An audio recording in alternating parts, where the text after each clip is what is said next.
నమస్తే అదృష్టం కార్యక్రమానికి స్వాగతం. కుజదోషం అంటే ఏంటి, కుజదోషం ఉంటే ఏ విధంగా నివారించుకోవాలో మనకు తెలియజేసేందుకు ప్రముఖ జ్యోతిష్యులు వీరాపురం సుబ్రహ్మణ్య స్వామి మనతో పాటు స్టూడియోలో ఉన్నారు. వారితో మాట్లాడదాం. నమస్తే గురుగారు. శుభాశీస్సులండి. గురుగారు, కుజదోషం అనగానే పెళ్లి కాదు అనేది ఒక తెలిసిన విషయం. మరి కుజదోషం అంటే అసలు ఏంటి, ఉంటే ఏం జరుగుద్ది, మంచా చెడా, అవన్నీ మీరు తెలియజేయండి. మనం చేసుకున్నటువంటి పాప పుణ్యాల ఫలితమే కుజదోషం. మనం మంచి చేస్తే మన మనసు మంచిదై మనం మంచి చేస్తే మంచిగా నడవడిక ఉంటే మనకు పుట్టే పిల్లలు కూడా మంచి పాజిటివ్గానే జన్మిస్తారు. అవును, ఏ దోషం లేకుండా కూడా జన్మిస్తారు. మనకు తెలిసినంత వరకు మనం మాత్రమే నేను అన్నీ మంచి చేశా, నేను అన్నీ మంచి చేస్తున్నా, నేను అందరికీ మంచి చేశా అని మనం అనుకోవడం కాదు. అది ప్రకృతి నిర్ధారణ చేయాలి. ప్రకృతి నిర్ధారణ చేయాలి. మన మనస్సాక్షి అనేది కూడా మనకు నిర్ధారణ చేయాలి. అంటే ఎవరైనా సరే ఒక తప్పు చేస్తే ఆ తప్పు వాళ్ళని వేధిస్తూ ఉంటుంది, పీడిస్తూ ఉంటుంది. అదే మంచి చేసిన వాడు ఆనందం అనే గర్వంతో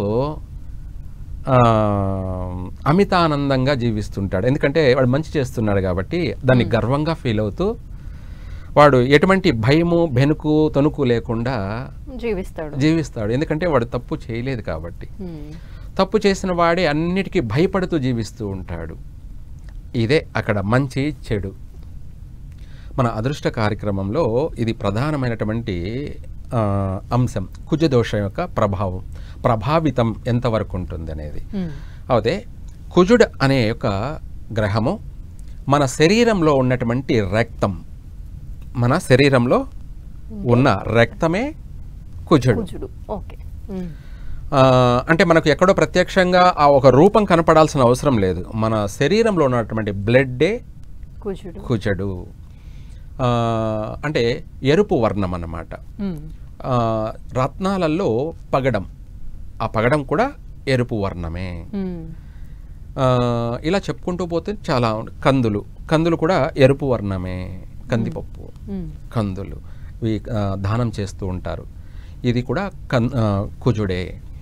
లోహం లేక వచ్చేటప్పటికి రాగి, ఇది ప్రపంచాన్ని నడిపించే ఓ అత్యంత శక్తివంతమైనటువంటి లోహం. ప్రపంచాన్నే ప్రభావితం చేస్తున్నటువంటి లోహాలలో ఏదైనా ఉంది అంటే అది రాగి ఒక్కటే. ఈ ప్రపంచాన్ని అంటే మనం మాట్లాడే ఫోన్లో సిమ్ అనే రాగి కాపర్ వల్లనే మనం ప్రపంచమంతా మాట్లాడగలుగుతున్నాం, ప్రపంచాన్నంతా ఫోన్లో చూడగలుగుతున్నాం. మన ఇంట్లో లాస్ట్కి మిక్సీ తిరగాలంటే అందులో రాగి కాపర్ ఉంటేనే ఆ మిక్సీ నడుస్తుంది. కారు వాహనం నడవాలంటే మోటార్ ఇంజన్లో రాగి కాపర్ ఉంటేనే ఆ ఇంజన్ నడుస్తుంది. ఇలా చెప్పుకుంటూ పోతే ప్రపంచమంతా కూడాను ఈ యొక్క రాగి లోహం వల్లనే నడుస్తుంది. ఆ రాగి లోహమే కుజుడు. చూడండి ఎంత ప్రభావితం ఉందో. ఈ ప్రపంచం పైనంతా మొత్తం ప్రభావితం అంతా కూడా కుజుని యొక్క ప్రభావమే ఉందన్నమాట. దాన్నే ఓం ధరణీగర్భ సంభూతం విద్యుత్ కాంతి సమప్రభం అంటే ఈ ధరణికంతా కూడా విద్యుత్ అనే శక్తిని ప్రసాదిస్తున్నవాడు ఈ కుజుడు. విద్యుత్ కాంతి సమప్రభం కుమారం శక్తి హస్తం తం మంగళం ప్రణమామ్యహం. మంగళం అంటే మంగళవారం, మంగళ గ్రహం. మంచి చేస్తాడు, చెడు కూడా చేస్తాడు. మన నడవడికని పట్టినే మంచి చేయాలనా లేదంటే చెడు చేయాలనా అనేది ఆయన కూడా నిర్ధారణ చేసుకొనే చేస్తూ ఉంటాడు. అలా ఓం ధరణీ గర్భ సంభూతం విద్యుత్ కాంతి సమప్రభం కుమారం శక్తి హస్తం తం మంగళం ప్రణమామ్యహం. ఈ భూమినంతా కూడా నడిపించేటువంటి ఓ అత్యంత పరోక్షమైనటువంటి శక్తి, ప్రత్యక్షమైనటువంటి శక్తి కూడా కుజుడే. అంటే మనం ఎందుకు ఇదంతా చెప్తున్నామంటే ప్రపంచం పైనే ఆయన ప్రభావితం అనేది ఎంత ఉంటుంది అనేది మనం తెలియచేయడం. మనం ఊరికే సాధారణంగా చెప్పుకుంటూ పోతుంటే చూసే వాళ్ళకి వినే వాళ్ళకి అర్థం కావాలి కదా. అలా ఆయన గురించి చెప్పాలంటే అనంతం. ఆయన గురించి చెప్పాలంటే అనంతం. అది ఏమిటి అనంతం అంటే ఇప్పుడు శరీరంలో రక్తమే ఎగ్జాంపుల్ తీసుకుంటాం. ఈ రక్తము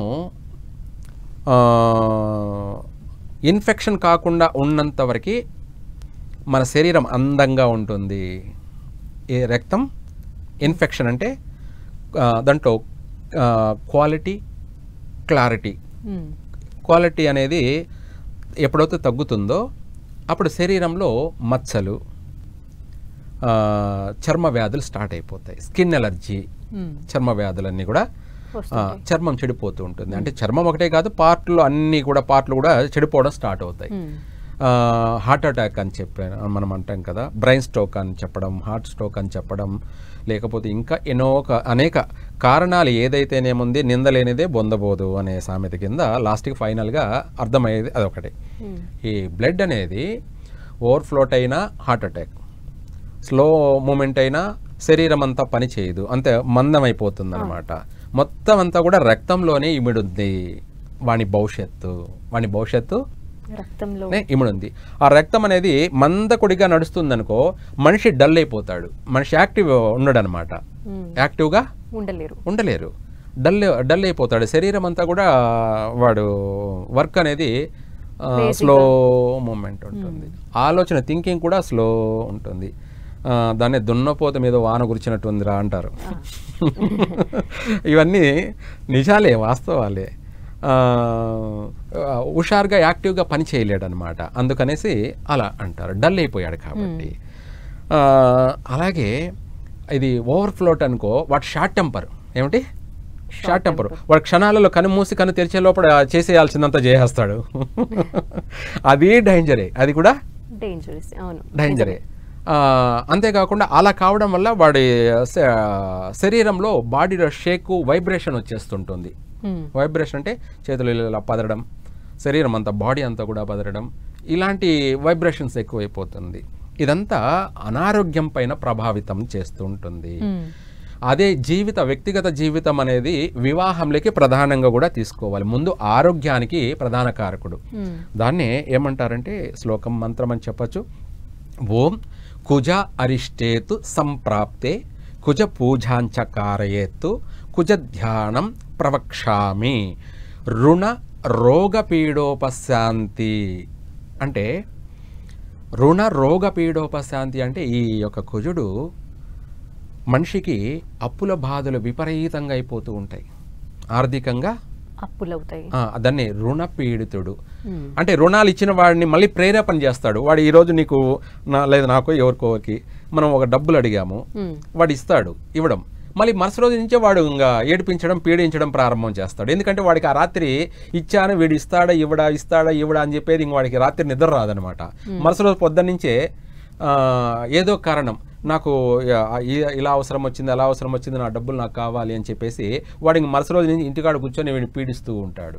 దాన్ని రుణ పీడితుడు. రోగ పీడితుడు ఇందాక ఫస్ట్ మనమే అదే చెప్పుకున్నాం. రుణ రోగ పీడితుడు. రోగ పీడితుడు అంటే ఇందాక మనం చెప్పుకున్నాం కదా, రక్తం. దానివల్ల అనేకమైన అనారోగ్య సమస్యలు అనేది స్టార్ట్ అయిపోతుంటాయి. కంటికి సంబంధించి కంటి చూపులు తగ్గిపోవడం, ఇందాక మచ్చలు పొడలు అని చెప్పుకున్న చర్మంపై అవి కంటి పైన రావడం లేదా చర్మం పైన రావడం, ఆ రక్తం ఫ్లోటింగ్ అనేది దాన్ని బట్టి ఎంట్రుకలు ఊడిపోవడం, బట్టనెత్తి రావడం, బట్టతల రావడం, ఇలా ప్రతిదీ పూర్తిగా ఆ రక్తమే పూర్తిగా మనిషి యొక్క జీవితాన్ని మార్చేస్తుంది. రక్తం ఎప్పుడైతే శుభ్రతగా ఉంటుందో వాడు అందంగా చూసే వాళ్ళని ఆకర్షిస్తూ ఏ సమస్యలు లేకుండా అద్భుతంగా ఉంటారు. అది ఇన్ఫెక్షన్లో ఉన్నాడనుకో, అందమైన వాడు కూడా మళ్ళీ కురూపిగా మారిపోతాడు, మళ్ళీ కురూపిగా వికృత రూపంగా మారిపోతూ ఉంటాడు. ఇవన్నీ పుండ్లు, గెడ్డలు, రకరకాలైనటువంటి అనారోగ్య సమస్యలు ఎదురైపోతుంటాయి. దాన్ని రోగ పీడితుడు. ఈ రెండూ కాకుండా అసలైన విషయం ఏమిటంటే వివాహ జీవితం పైన, సంతాన జీవితం పైన ఇంకా పెద్దగా ఉంటుంది. ఈ రెండే కాదు, ఇందాక మనం చెప్పుకున్న శ్లోకంలో రుణ రోగ పీడితుడు అని చెప్పాం కదా, దీనికి మించి ఉంటుందన్నమాట. ఆ మించి ఏమిటి అంటే, మనం వివాహం పుట్టి పెరిగారు, వయసు వచ్చింది, యవ్వనం వచ్చింది, వివాహం చేయాలని మనం అనుకుంటే ఎన్నో సంబంధాలు చూస్తూనే ఉన్నాం, డబ్బు ఖర్చు అవుతూనే ఉంటుంది. ఇవన్నీ జరుగుతూనే ఉంటాయి. పోయి వచ్చిన వాళ్ళు అవతల వాళ్ళుక మనల్ని అపార్థం చేసుకుంటూ ఉంటారు. ఎందుకంటే అపార్థం ఏమిటి అంటే వాళ్ళు కట్నాలకి ఆశ పెడుతున్నారు. అంటే అవతల అమ్మాయి వాళ్ళు కట్నాలు కావాలంట, అధిక కట్నాలు కావాలి, వాళ్ళు అంత డబ్బులు అడిగారు, బంగారం అడిగారు, ఇంకేమన్నా ఇల్లు ఆస్తులు పొలాలు ఏమన్నా ఇస్తారా అని అడిగారు అని చెప్పేసి ఈ నిందలు కూడా వచ్చేస్తుంటాయి. మళ్ళీ వీళ్ళు చూసి రావడం వేరే విషయం, అవతల వాళ్ళ నుంచి నెగటివ్ కామెంట్స్ వచ్చేస్తుంటాయి. ఎవరన్నా ఇప్పుడు వచ్చి చూసిపోయారనుకోండి అమ్మాయిని, చుట్టుపక్కల వాళ్ళు అడుగుతారు ఏమైంది, సంబంధం వచ్చిపోయింది కదా అని అడిగితే, లేదు వాళ్ళు ఇంత డబ్బులు అడిగారు, 10 లక్షలు డబ్బు అడిగారు, 10 తులాలు బంగారు అడిగారు, ఇది కాకుండా ఇంకేమన్నా ఇల్లు ఏమన్నా ఇస్తారా ఈ అనే కామెంట్స్, ఇవన్నీ కూడా నిందలు వచ్చేస్తాయి. సంబంధం చూసి మనం నచ్చలేదో వద్దనుకుంటే అది వేరే విషయం, కానీ అవతల నుంచి మనకు నెగిటివ్ కామెంట్స్ ఎక్కువైపోతాయి. ఇప్పుడు సూర్యుడిని మనము ఆధారంగా తీసుకోవాలి.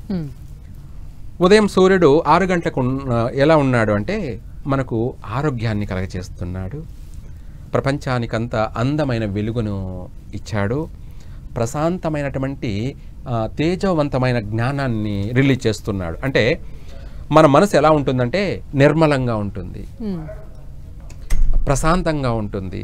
ఆ క్షణంలో మనము ఏదేదో చేసేయాలి అన్నంత సంకల్ప బలం, పట్టుదల అనేది ఆయన ప్రేరేపించాడు. 6 గంటల సమయంలో ఉన్న సూర్యుడు మనల్ని అందంగా నడిపిస్తాడు. ఆయన అందంగా ఉన్నాడు, ఆయన నుంచి వెలువడే కిరణాలు మనల్ని కూడా అందంగా జీవితాన్ని మలుస్తాడు.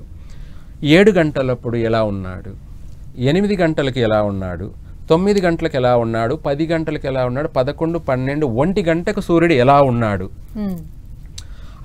మారుతున్న కొద్దీ ప్రభావితం ఏ విధంగా ఉంటుందో కుజుడు కూడా ప్రభావితం అంతే ఉంటుంది. ఆయన ఏం చేస్తున్నాడో ఈయన అదే చేస్తాడు సేమ్. అంటే 1 గంటకి సూర్యుడు విపరీతమైనటువంటి వేడిని రిలీజ్ చేస్తున్నాడు, కుజుడు కూడా విపరీతమైనటువంటి దోషాన్ని రిలీజ్ చేస్తున్నాడు. ఆ సూర్యకిరణం మన భూమి మీద అన్ని మాడి మసవుతూ ఉంటాయి. ఆ కుజదోష ప్రభావం వల్ల ఆ వ్యక్తులు వ్యక్తిగత జీవితంలో అధిక కష్టాలు నష్టాలు పడుతూ ఉంటారు. చెప్పుకోలేని కష్టాలేవి, చెప్పుకోలేనంత నష్టాలేవి. నష్టాలంటే ఆర్థిక పరంగా మనం డబ్బులు వేరే వాళ్ళకి ఇచ్చి వాడు మళ్ళీ ఈకపోగా మనం అడిగినందుకు వాడు తిరిగి మనపైనే దాడి చేస్తాడు, అదే నష్టం. మనం వాడికి డబ్బు ఇచ్చి వాడి దగ్గర మనం కొట్టించుకోవడమే. అలా ఉంటుంది ఈ నష్టం, కుజదోష ప్రభావం అనేది. మనం ఒకరికి సొమ్ము ఇచ్చేసి మళ్ళీ తిరిగి వాడిని అడిగితే వాడి దగ్గర మనం రచ్చలు గొడవలు ఇచ్చి కూడా అలాంటి ప్రభావితం ఉంది. అది చాలా దారుణం అన్నమాట. మనం ఒక వ్యక్తికి డబ్బులు ఇచ్చాం, మళ్ళీ మనం తిరిగి సమయానికి మనం ఇస్తానన్నాడు కాబట్టి ఇమ్మని అడిగాం. ఇమ్మని అడిగినప్పుడు వాడు ఈకుపోగా వాడు ఏదో ఒక షాక్ చెప్పడం, లేకపోతే ఏదో ఒకటి దాన్ని దాటివేయడం, మనం గట్టిగా అడిగామంటే వాడు మన పైన దాడి చేసేయడం, నేను ఈయన ఏం చేసుకుంటావు చేసుకోపో అనడం, ఇటువంటివి దారుణంగా ఉంటాయి ఇంకా ప్రవర్తన. అవన్నీ ఈయన ప్రేరేపించేటువంటివే. మిత్రుని కూడా శత్రువుని చేసేస్తాడు. ఈ కుజుడితో శని కలిస్తే ఏంటి ప్రభావితం, లేదు కేతు కలిస్తే ఏమిటి ప్రభావితం అనేది ఇందాక అదే వివాహ జీవితంలో ఆలస్య వివాహం జరగడం, ఆలస్య వివాహం జరగడం, లేదు ఒకవేళ తొందరగా అయినా లేదంటే ఆలస్యంగా అయింది వివాహం. ఈ కుజుడు 7వ ఇంట కానీ 8వ ఇంట కానీ ఉన్నట్టయితే ఆ కుజుడితో శని కలిసి ఉన్నా, లేదంటే కేతు కలిసి ఉన్నా, లేదు రాహు కలిసి ఉన్నాడు, వీళ్ళిద్దరూ ఇంకొక వ్యక్తిగత ఇంకొక గ్రహం కలిసింది, దృష్టి దోషం ఉంది, అప్పుడు ఏమవుతుందంటే ఆ వివాహం చేసుకున్న వ్యక్తి చేసుకున్నాక వెంటనే తక్షణమే, అది ఒక రోజు కావచ్చు, లేదంటే ఒక వారం కావచ్చు, ఒక నెల కావచ్చు, ఒక సంవత్సరం కావచ్చు, లేదంటే ఆ స్థాయిని బట్టి డిగ్రీస్ని బట్టి 5 ఏళ్ళు కావచ్చు, 10 ఏళ్ళు కావచ్చు, 20 ఏళ్ళకైనా సరే వాళ్ళు విడిపోవాల్సిందే. ఏ రోజైనా విడిపోవాల్సిందే. కాకపోతే కొంతకాలం సాగుతుంది, కొంతమందికి వెంటనే అయిపోతుంది. అష్టమంలో ఉండడం 8వ ఇంట ఉన్నట్టయితే కట్టుకున్న భార్య మరణిస్తుంది. అదే అమ్మాయికైనా అంతే, కట్టుకున్న భర్త మరణిస్తాడు. అది ఏ రూపంలో అని చెప్పలేం, ఆరోగ్యంగా కావచ్చు, లేదంటే ఏదైనా ప్రమాద రీత్యా కావచ్చు, ఫైర్ వల్ల కావచ్చు, అగ్ని వల్ల కావచ్చు, లేదా నీటి వల్ల కావచ్చు, లేదా తానంతట తానే సూసైడ్ చేసుకోవడం, ఇటువంటివి అనేకమైనటువంటి కారణం ఏదైనా కూడా భర్త మరణించడం ఇంత ప్రభావితం ఉంటుంది. అదే కుజుడితో అదే స్థానంలో సూర్యుడే కలిసి ఉన్నాడు అనుకోండి, మాంగళ్య బలం కలుగుతుంది. అంటే విడిపోయేటువంటి వాళ్ళు కూడా కలిసే ఉంటారు. వాళ్ళిద్దరిని ఎవరన్నా విడగొట్టాలనుకున్నారనుకో, వీళ్ళిద్దరు కలిసి వాళ్ళ పని పడతారు. ఎవరి పని? మూడో వ్యక్తి పని. అందుకే ఓ భార్యాభర్తల మధ్యలోకి ఎవరు దూరకూడదు అనేది. దూరారనుకో అంటే వాళ్ళ మధ్యలో వీళ్ళు నలిగిపోతారు. ఎందుకంటే వాళ్ళ పొద్దున కొట్టుకున్నట్టే ఉంటారు, మళ్ళీ సాయంత్రం వాళ్ళిద్దరు ఒకటైపోయేసి మరుసటి రోజున వీడి పని చూస్తారు. ఇలా కూడా యోగాన్ని కలగచేస్తాడు. ఇటువంటివి ఉంటాయి, నష్టాలు ఉంటాయి. అదే కాకుండా ఆయన ఉన్న స్థానాన్ని బట్టి శుభగ్రహం కలిసి తోడుగా ఉన్నదనుకో, వాళ్ళు అధిక ధనార్జన పొందడం. ధనార్జన అంటే ఆర్థిక పరంగా అంచెలంచెలుగా అభివృద్ధి చెందడం. ఆయనతో కలిసి ఉంటే భూలాభం అంటారు. భూలాభం అంటే ఇంకా చెప్పాలంటే దాని గురించి విశ్లేషణ చాలా బాగుంటుంది. మనం ఒక పొలం కొన్నా, లేదంటే ఇప్పుడు మహానగరాలలో ఒక 100 గజాలు స్థలం కొన్నాం అనుకో, ఈ రోజున మనము గజం వచ్చేసి 10,000 పెట్టి కొన్నాం. రేపు ఇది 1,00,000, 2 లక్షల గజం. ఏమిటి? ఈరోజు మనం 10,000 పెట్టుకున్నాం, దాని ప్రకారం ఏమైంది? 1,00,000 రూపాయలు అయింది, లేదా 1,00,00,000 రూపాయలు అనుకుందాం సపోజ్. ఇది 1,00,000 రూపాయలు మనం 10,000 పెట్టుకున్నాం కదా. ఈ గజం 10,000 అనేది రేపు కానీ, వారం కానీ, లేదంటే నెల అయినా సరే అది 1,00,000 రూపాయలు పోతుంది. అప్పుడు మనకి ఎంత లాభం వస్తుంది? 10,000 పెట్టుకున్నాము, గజం పైన 90,000 లాభం వస్తుంది. ఆ భూ లాభం అనేది ఇదే. మనం ఆ కొన్న స్థలానికి అంతకు 10 రెట్టింపు లాభాన్ని కలుగు చేస్తుంటారు. ఎందుకంటే భూకారకుడు కాబట్టి ఏనా ఆ భూలాభం అనేది యోగాన్ని కలగచేస్తుంది. వాడు రాత్రికి కోటీశ్వరుడు అయిపోతాడు. వాడు ఎంత కష్టపడితే, ఎన్ని వ్యాపారాలు చేస్తే, ఎన్ని పనులు చేస్తే వాడికి రాని డబ్బు, అదే అదృష్టం అంటారు. దాన్ని ఏమంటారు? మన అదృష్ట కార్యక్రమంలో అదృష్టం.